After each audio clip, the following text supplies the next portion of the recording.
चरावत हिंद वृंदावन हरि गाय। हम लोग कल की कथा में सुने, चरावत वृंदावन हरि गाय।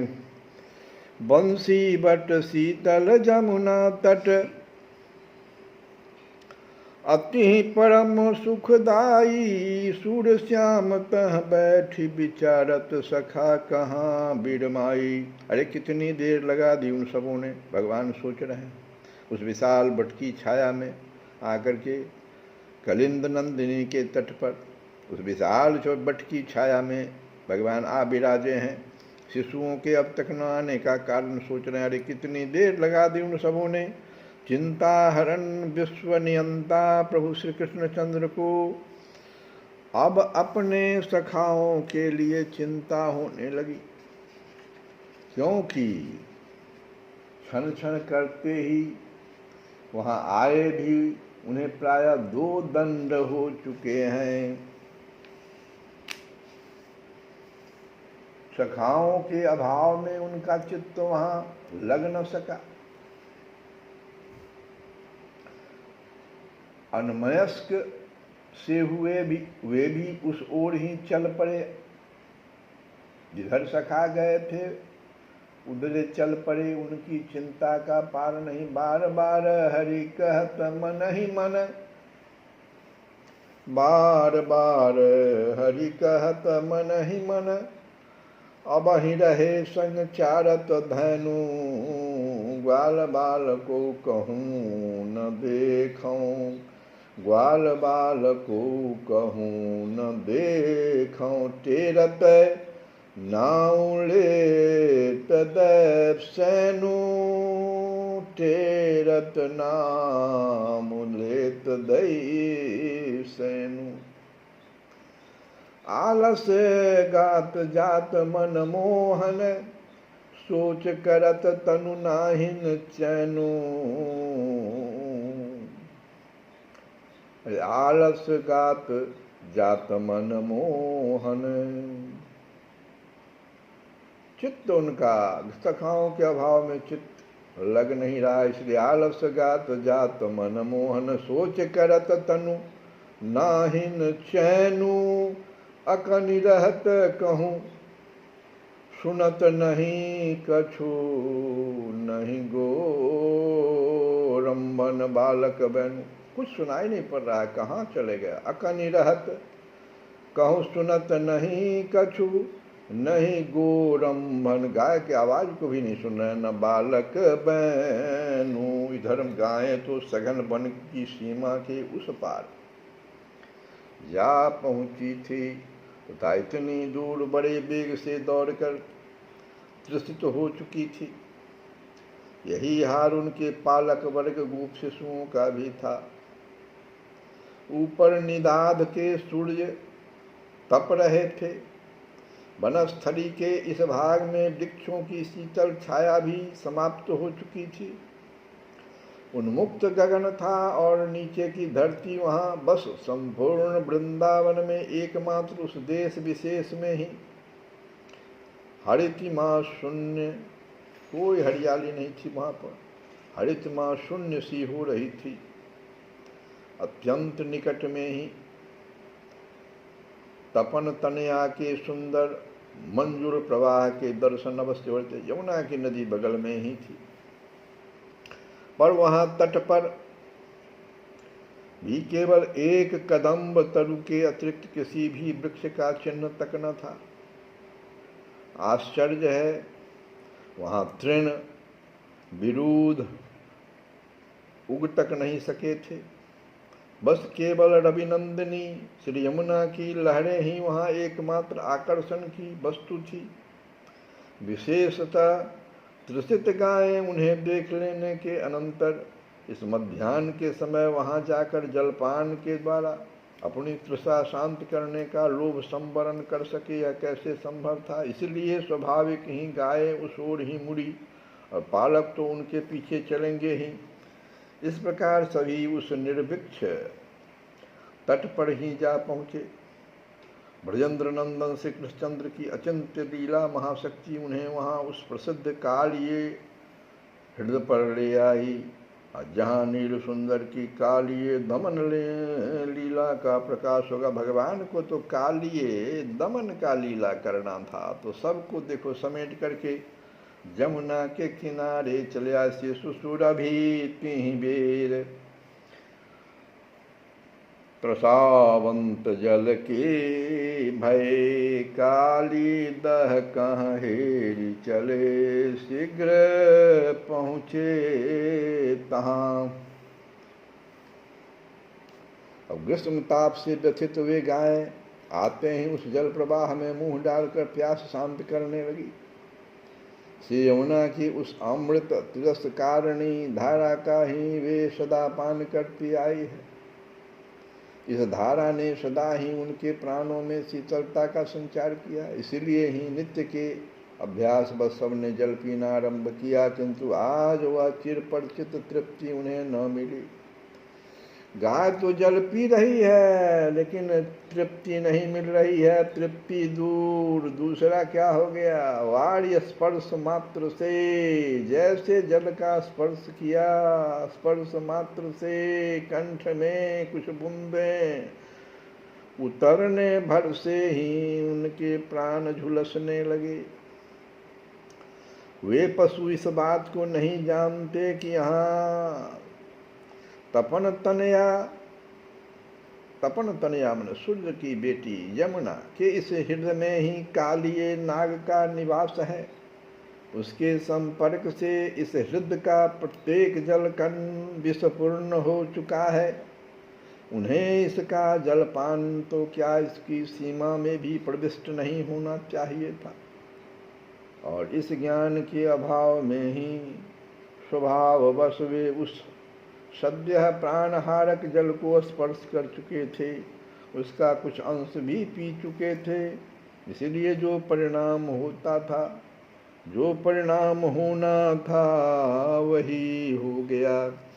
एक ही साथ सबके शरीरों में उनके स्नायु जाल के प्रत्येक कण में आग सी जल उठी और देखते ही देखते वे सब की सब गायें वहीं उस तट पर ही प्राण शून्य होकर गिर पड़ी तथा उनके पालक वर्ग ओहो, लीला शक्ति की भी विचित्र महिमा है।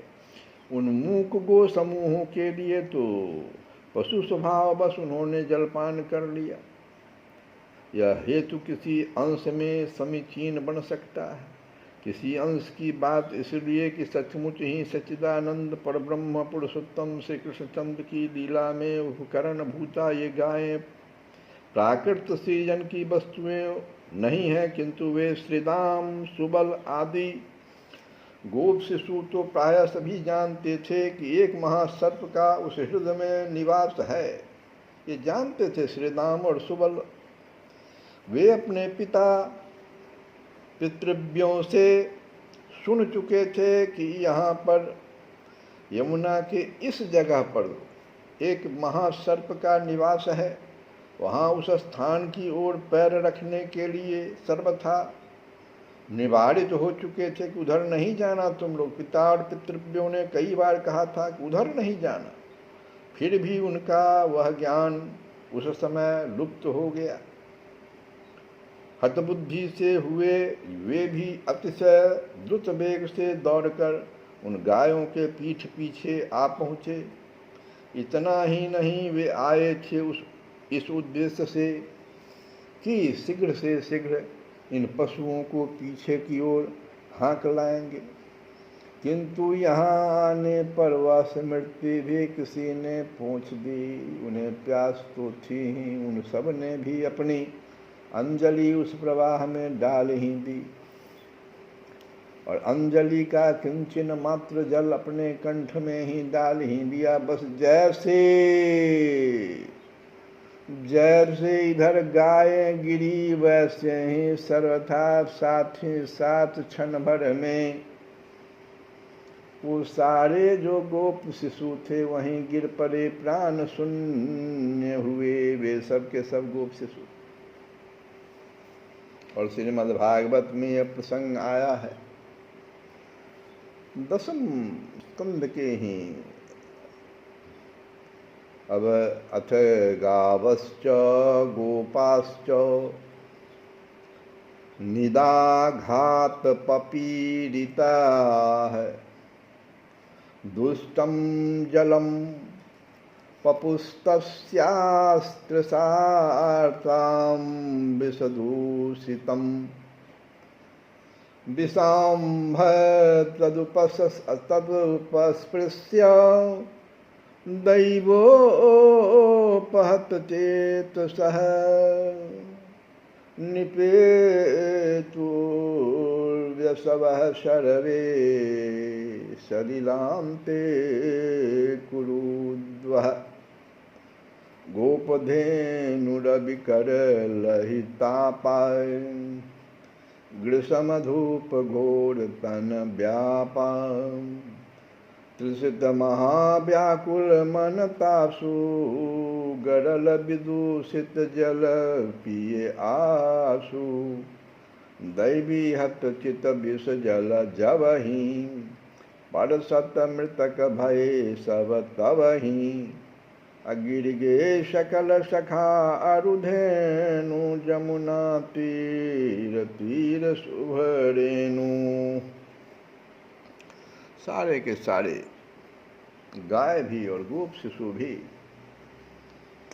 सब प्राण शून्य हो गए। वास्तव में तो सृजन संहार से परे आदि अंत विहीन नित्य जीवन में अवस्थित इन भगवत पार्षदों के लिए प्राण शून्य होने की बात बनती नहीं। यह तो और घटना पटियसी योग माया का ही वैभव है। वास्तव में भगवान का ध्यान तो इस ओर था कि इस सुंदर वन प्रांत के नदी नजदीक जो ये यमुना है उसको विषाक्त क्यों है, इसको कैसे विष से विषहीन किया जाए, भगवान का तो इधर ध्यान था। तो यह जो घटना पटियसी योग माया जो है वही इस तरह का खेल हो गया। नील सुंदर की लीला मंदाकिनी का उससे निश्चित प्रतिक्षण नूतन रस प्रवाह का सौंदर्य और भी निखर उठे, इस उद्देश्य से उनके प्राण आच्छादित हो गए हैं। योग माया के अंचल की छाया में उनके उन चिन्मय प्राणों का व्यापार अदृश्य बन गया है, स्थगित मात्र हो गया है और वे उस रूप में दिख पड़ रहे हैं। यह एक विचित्र सी मूर्छा है उनकी। अगर ऐसा नहीं होगा तो भगवान उस कालिये नाग को दंड कैसे देंगे। इसलिए यह तो लीला करनी ही है जो हो। यहाँ जब इतना हो चुका, अपराध बन गया, अब अपराधी का पता तो लगेगा ही। तब कहीं श्री कृष्णचंद्र सखाओं को ढूंढते हुए सघन वन की सीमा पार कर इस शुष्क वृक्ष शून्य भूभाग पर आए और तत्क्षण दूर से ही उनकी दृष्टि इस करुण दृश्य पर भी जा पहुंची। भगवान अभी तक वहां पहुंचे नहीं थे और गाय भी आ गई और गोप शिशु भी वहां आकर के उस जल को जलपान कर लिया।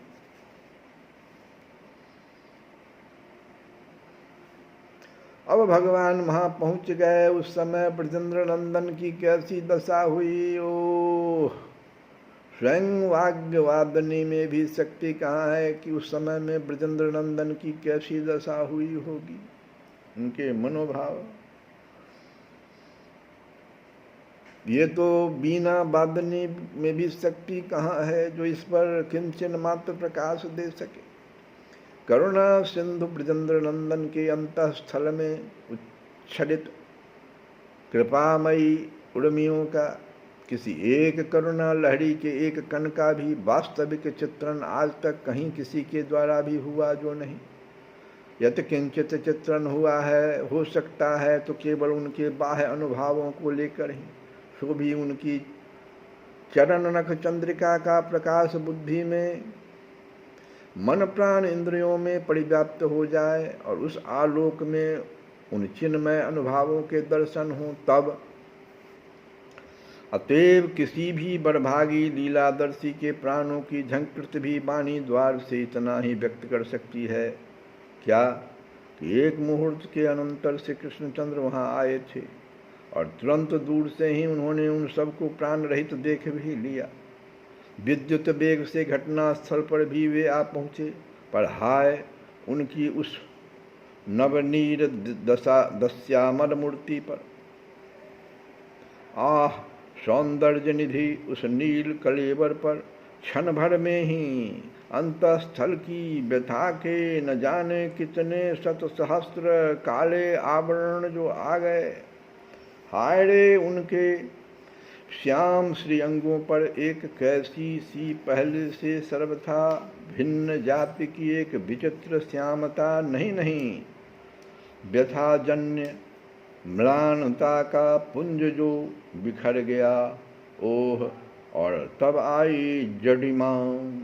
श्री कृष्णचंद्र स्तब्ध खड़े हैं और सामने पड़ी है सर्वथा स्पंदन शून्य असंख्य गायें और प्राण प्रिय सखाओं की देह, किंतु मानो जडिमा के लिए भी जड़ हो गए भगवान को देख उसी ऊपर जडिमा।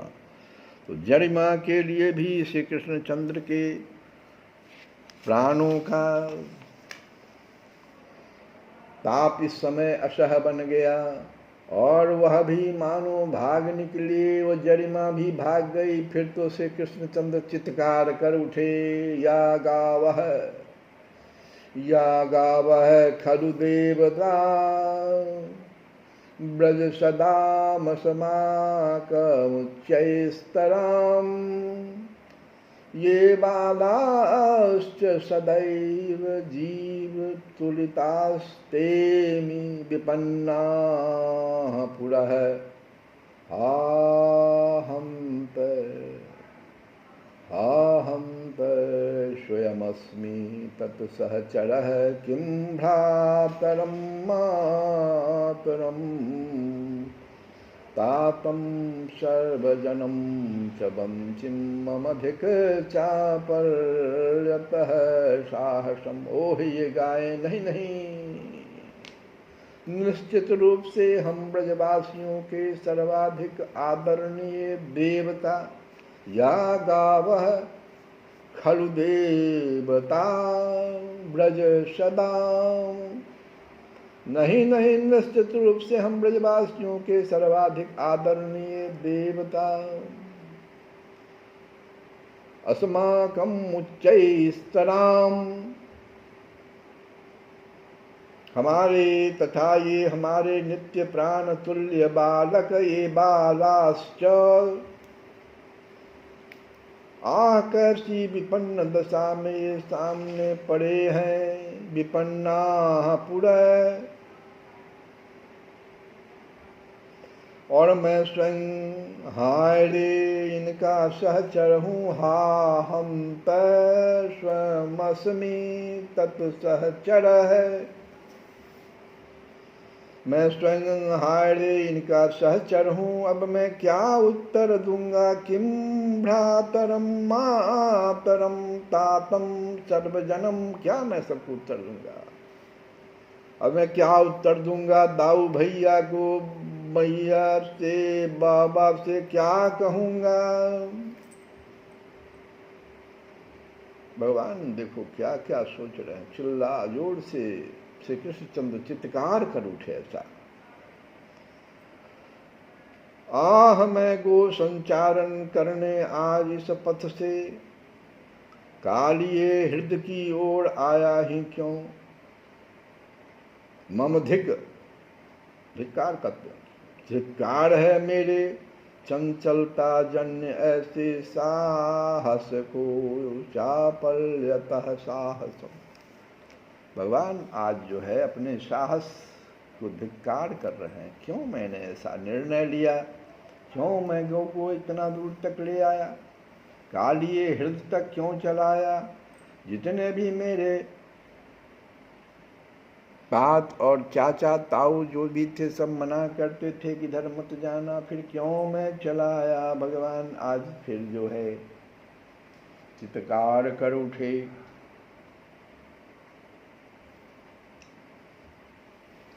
और हम लोग फिर इस कथा को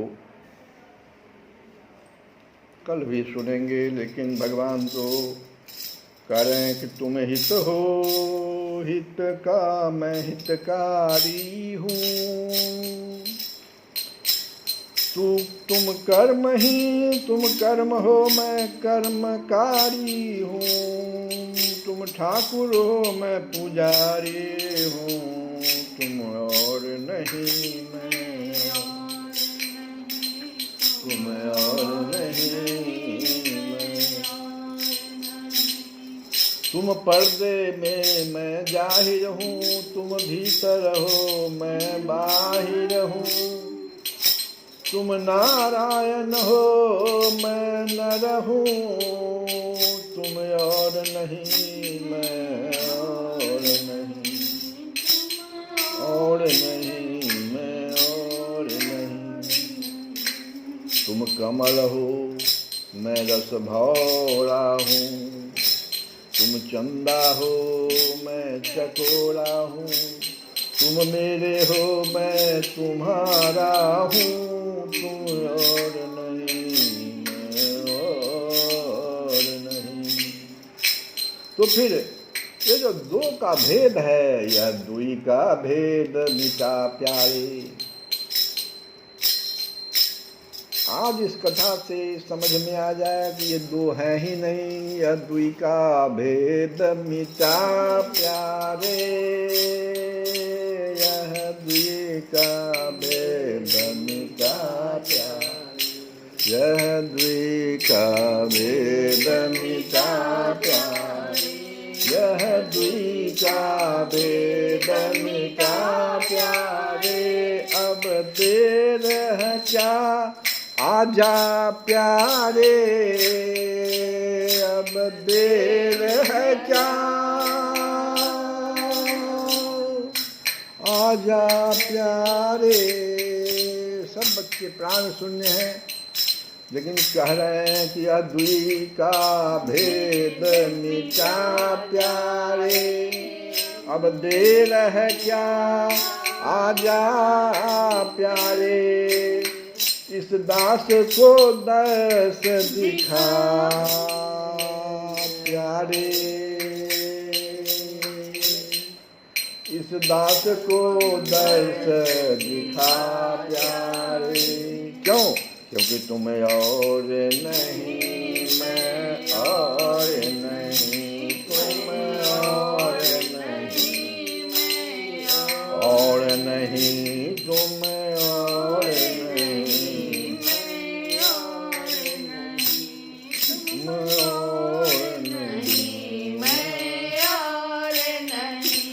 गोपाल हो तुम, बाल सखा तुम, और नहीं मैं बालक हूँ तुम मातो पिता, तुम और नहीं तुम और नहीं। श्री कृष्ण गोविंद हरे मुरारे नाथ।